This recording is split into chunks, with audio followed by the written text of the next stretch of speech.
એવું નથી કે ખાલી કોમેડી જોનર છે. It's like there is lot of emotions, comedy, there's drama, everything in the film you will find. તો set પર તોફાની કોણ હતું સૌથી વધારે? મૂવીમાં એકચ્યુઅલમાં શું મેસેજ છે, શું વાત છે એ કરવા માટે મેં કિસકો ચુનૂંગી સબસે પહેલે આપ બતાएंगे? આ કેટલા છે? માણસ નીંદરમાં નથી. મારે અત્યારે લગ્ન નથી કરવા અને મારી સાથે કોઈએ ક્યારેય લગ્નની વાત નહીં કરી. એક છોકરી છે ને મમ્મી પપ્પાને ઘરમાં આવી જ વાત કરતી હોય અને આવી વાત પણ મેં નથી કરી, આને કરી છે. Bubbly Bindaas with us guys. So guys, Gujarati ઇન્ડસ્ટ્રીમાં ઘણા બધા મૂવી આવતા હોય છે, પણ આ એક એવું મૂવી કે નવા આર્ટિસ્ટ સાથે તમારી સામે આવવા જઈ રહ્યું છે, જેને આપણે બધાએ મળીને બિરદાવવાનું છે. બબલી બિંદાસ, જેની સ્ટારકાસ્ટ આપણી વચ્ચે રાજકોટમાં રાજકોટના આંગણે છે. આપ બધાનું સ્વાગત કરીએ છીએ. Thank you for having us. The best part કે વાતો થવાની છે મૂવીની, સ્ટોરીની, ક્યાંથી શું બધી વસ્તુ. પણ ધ ફર્સ્ટ પાર્ટ ઇઝ કે મારે આમની સાથે તમને મળાવવાના છે નિરાલી ઓઝા, કે જેઓ આપણા રાજકોટના છે, કે સૌરાષ્ટ્ર ક્રિકેટ ટીમમાં ક્યારેક તમે એમને બેટિંગ કરતા જોયા છે અને એનિમલ લવર છે અને હવે એક્ટિંગ ફિલ્ડમાં પણ આવી ગયા છે. ઇન્સ્ટાગ્રામ પર સ્ક્રોલ કરો ને એટલે નિરાલી ક્યાંક આમ સાડી કરતી હોય છે, ક્યાંક ફૂલ ઉડાડતી હોય છે, પણ આજે finally she is coming in a movie with a big frame, જેમાં આપણે એમને જોવાની છે, એમની સ્ટારકાસ્ટને. So how are you guys? First of all Fantastic. એટલે આવીને એમને મને એમ કહ્યું કે ઘર જેવી ફિલિંગ આવે છે. બેસો, ઘર જ છે ને, આપણે ક્યાં કઈ ચિંતા છે. સો ફરી એક વખત બધાનું આમ પહેલા મેં નામ પૂછ્યા છે, પણ તમારે જાણવાના બાકી છે. અહીંયાથી આપણે નામ જાણીએ. તમારું નામ જણાવો. મારું નામ છે કિન્નરી પંક્તિ પંચાલ અને ફિલ્મમાં મારું કેરેક્ટર છે સુમિત્રા રાજ. જી. Hello, I'm Grancy Kaneria and I'm playing Manya in Bubbly Bindas. મારું નામ છે Nirali Oza and I'm playing Bubbly. And ઉસકે બાજુ મેં મારું નામ છે મગન લુહાર અને હું ફિલ્મમાં ચંદુનું પાત્ર. અહીંયા હું અટકાવીશ, બિચારો માણસ જે લંઘાઈ જાય ને આમ. કોક અહીંયા મને રોકો યાર, કાંઈક મને થઈ જાય કોઈ ઇनको મેકઅપ करके दो, थोड़ा फ्रेश अप जूस लेकर आओ. મારું નામ છે અભિમન્યુ સિંહ, ફિલ્મનો સિદ્ધાર્થ પાત્ર. યસ, અને આ બધી સ્ટારકાસ્ટ આજે એમની સાથે આપણે થોડીક વાતચીત કરવાની છે. સૌથી પહેલાં આપણે મૂવીમાં જાણીએ ને જોઈએ ને તો શું હોય કે ભાઈ મૂવીની સ્ટોરી કેવી હશે, મજા આવશે કે નહીં એમ. તો મૂવીમાં એકચ્યુઅલમાં શું મેસેજ છે, શું વાત છે એ કરવા માટે મેં કિસકો ચુનૂંગી સબસે પહેલે કોની આપણે વાત કરીએ? આપ બતાएंगे? સ્ટોરીમાં એવું છે કે આપણે આપણા સમાજમાં અને આપણા ઘરમાં પણ એક એવી છોકરી હોય કે જે એમ બિંદાસ જીવવા માંગતી હોય અને એ છોકરીનો જન્મ એવી રીતે થયો હોય કે એના મધર ફાધર જે છે કે એમને બિચારા પ્રયત્ન કરતા હોય છોકરા માટે, પણ છોકરો ના થાય છે. તો ઉપરવાળાના હાથમાં છે ને, પણ છોકરો ના થાય પણ છોકરી થઈ જાય. પણ માતા પિતાને એમ કે મારે આ છોકરી છોકરા બરાબર છે, જેમ કે દંગલ ફિલ્મ, જી, એમને છોકરો ના થયો તો આપણે રેસલર તો છોકરીને બનાવીશું. એટલે આપણા ફિલ્મમાં પણ એવું છે કે છોકરી છોકરાની જગ્યાએ છોકરી જન્મ લે છે અને છોકરીને છોકરાને એમ ટ્રીટ કરે છે. એટલે આજુબાજુનું પોતાનું વાતાવરણ પણ એવું ક્રિએટ કરે છે કે બધાને એવું લાગે છે આ તો ટોમ્બોય છે, પણ અંદરથી પણ એટલી જ કોમળ છે જેટલી બહારથી દેખાય છે. ટોમ્બોય ઓલવેઝ ઓલવેઝ એવી જ હોય છે. આખી સ્ટોરી કહી દઈશ તો પછી શું મજા નહીં આવે. નાવ અભિમન્યુ કે પાસ હમ જાએંગે. પેલા એક રાવડી પણ છે, સાઉથ પણ છે, ગુજરાતી બધા કેરેક્ટર એમાં આઈ કેન ફીલ કે ઘણા બધા કેરેક્ટર પ્લે કરી શકે એવા છે. પણ આ ફિલ્મમાં તમારું કેરેક્ટર શું પ્રેઝન્ટ કરે છે? આ ફિલ્મમાં મારું કેરેક્ટર છે બબલીના ખાસ ફ્રેન્ડ, ઓકે, જે ઓફિસમાં એની સાથે કામ કરે છે, બંને જોડે કામ કરે છે અને એનું કામ એ જ છે કે બબલીને હેરાન કરો. બબલીની સિચ્યુએશન જે પણ હોય, ખરાબ હોય, સારી હોય, કે એને હેરાન કરવાનું જ કામ છે. બબલી બધાની બોસ છે, આ બબલીને હેરાન કરી શકે. અચ્છા, એનો મિત્ર છે. આપ બતાવો, બબલી કેરેક્ટરમાં ઘણા બધા મેં ડાયલોગ્સ જોયા ટ્રેલરમાં, એમાં એકદમ અવાજ પણ ચેન્જ કર્યો. અત્યારે જે અવાજ છે એમાં અવાજ પણ નથી, એકદમ કડક અવાજ રાખવાની ટ્રાય કરી છે. એક ડાયલોગ તમારા અવાજમાં, જે એક કડક અવાજમાં. ઓકે.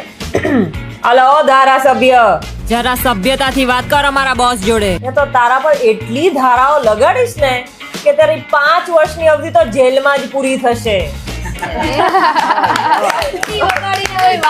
ધારાસભ્ય પેલા દર્શકો ને, એ દર્શકો મૂવી જોવા જાજો ને મજા નહીં આવે, એના જેવું થશે. બબલી બિંદાસ ખાસ તો આપણા ઘરના, આપણા એન્વાયરમેન્ટમાં બધી જગ્યાએ એક તો ગુંડી હોય જ. હા, અને હર એક ગર્લ્સના અંદર એક ગુંડી હોય. આ એની કહાની છે. Tell about yourself. Yeah. So I'm playing Bubbly's younger sister but generally છે ને એવું થતું હોય છે કે જે યંગર સિસ્ટર હોય ને એ બહુ જ તોફાની હોય, બટ એલ્ડર સિસ્ટરને બહુ પરેશાન કરે, મમ્મીને પરેશાન કરે, આખા ઘરને માથે ઉપાડી લે. યા નહીં ને transformation. She doesn't look at all.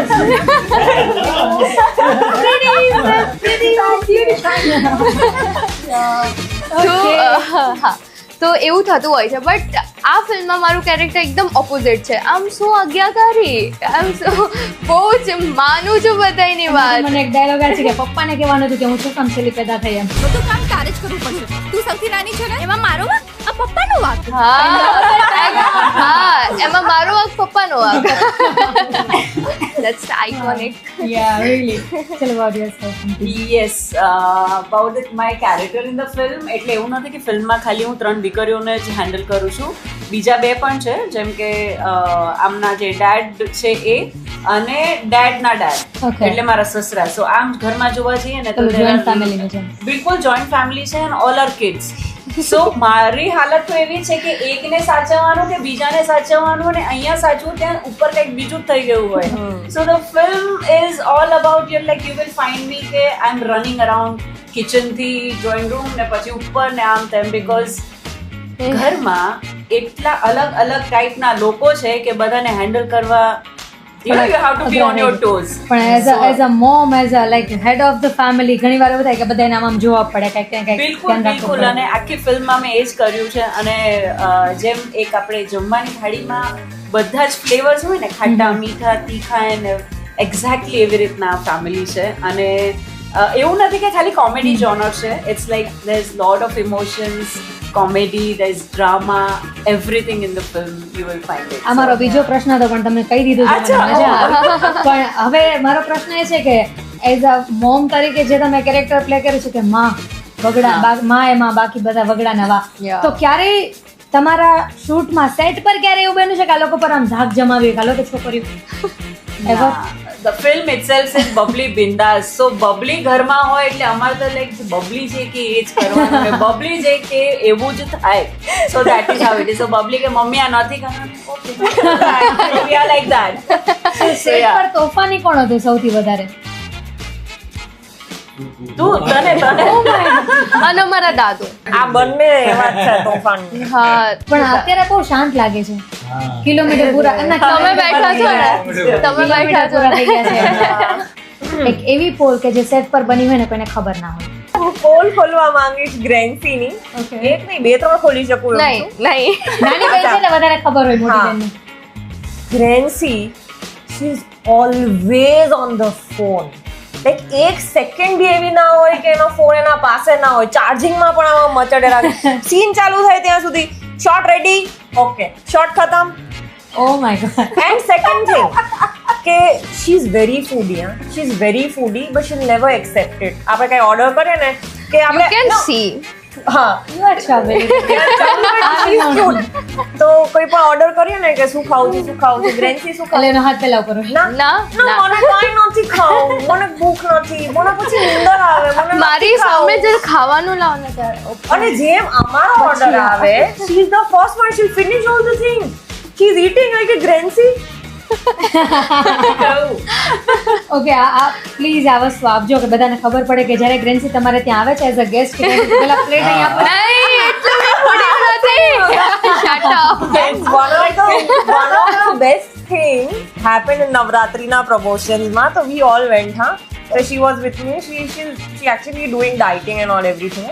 She's like, no, હું તો diet પર છું, હું તો કંઈ નહીં ખાઉં. So the owner came and he's like, ma'am, we have pani puri in alkaline water. We have pani puri. He's like, no, thank you so much. And Grancy's like, નહીં, મને ભી નહીં જોઈએ. થોડીક વાર પછી હું Grancy પાણીપુરી ના કર. ગ્રેન્સી આ તમારું ખરેખર એક દુઃખદ કેરેક્ટર બહાર આવે છે. The thing is કે આમ ઠીક છે ખાવાની ઈચ્છા ના થાય, બટ સામે પ્લેટ પર આવે જાણે. Do you not like it? Hidden talent है लोगों में. That is your hidden talent. दिखाना नहीं है पर करना है. But she is very cute. और किसी को कुछ याद है? તમને તો ના, ખબર આમાં કેવું છે કે મારી આદત પણ શું એવું બીજાના ઘરમાં દુખ્યા કરવાની નથી. મને નહીં ધ્યાનમાં આવું કઈ. એટલે એમને ખબર ઘણી છે પણ પણ કેવું હા, કેવું નથી નથી હવે. બોલના નહીં કઈ વાંધો નહીં, પણ ચલો અમારા બધા દર્શકોને કહી દો કે મૂવી ક્યારે આવે છે. રોકીને રાખો શ્વાસ, આવે છે બબલી બિંદાસ. 15મી નવેમ્બર જોવા જજો ખાસ. તમે કદાચ કેટલા પણ ઇન્ટરવ્યુ જોશો તમને બધી જોવા મળશે. ટ્રેલર પણ આવી ગયું છે, બધાના ઇન્સ્ટાગ્રામ પેજ પર અવેલેબલ છે. પહેલું જ માર્કેટિંગ ક્યાંથી થાય છે? ઇન્સ્ટાગ્રામ પેજ પર. ત્યાં જઈને જુઓ તમે કે કેટલી કમેન્ટ્સ કરે લોકો કરે છે, મજા આવે છે જોવાની. અને જ્યારે પણ આપણે ફિલ્મ જોવા જતા હોય ત્યારે શું જોઈએ કે ફિલ્મ કેવી હશે અને કોણ કોણ જોઈ શકે. તો એના માટે છે આપણી આ તોફાની કહેવાની છે. તો આ ફિલ્મ છે ને ફક્ત પુરુષો માટે નથી, ફક્ત મહિલાઓ માટે નથી, બટ આપ સૌ માટે છે. Yes. તો આપ સૌ જોવા જજો કે સો બુક યોર ટિકિટ્સ નાઉ. ઘણીવાર કેવું બનતું હોય કે લોકોને ટક્કર મારવી પડે કે ભાઈ ગુજરાતી મૂવી આવે છે જોવા માટે જાઓ. જેટલા લોકો ફેમસ કલાકારો એમને તો તમે એમને જોવા જવાના છો, પણ જે નવા કલાકાર છે જેમને આપણે બિરદાવવાના છે, જેમને આપણે એવું કહેવાનું છે કે તમે આજે નહીં પણ આવતીકાલે પણ એક નવી ફિલ્મ લઈને આવો, એના માટે થઈને આપણે બધાએ બબલી બિંદાસ જોવા જવાનું છે. બસ હવે રોકીને રાખો શ્વાસ, કેમ કે જે બબલી બિંદાસ તમારી સામે આવવાની છે ને એ બધાના શ્વાસ વધારી દેવાની છે. એટલા માટે અને બસ થિયેટરમાં મજા કરો અને બબલી બિંદાસ જો એવરીબડી 15 નવેમ્બરે જોવા માટે જવાનું છે. બબલી બિંદાસ.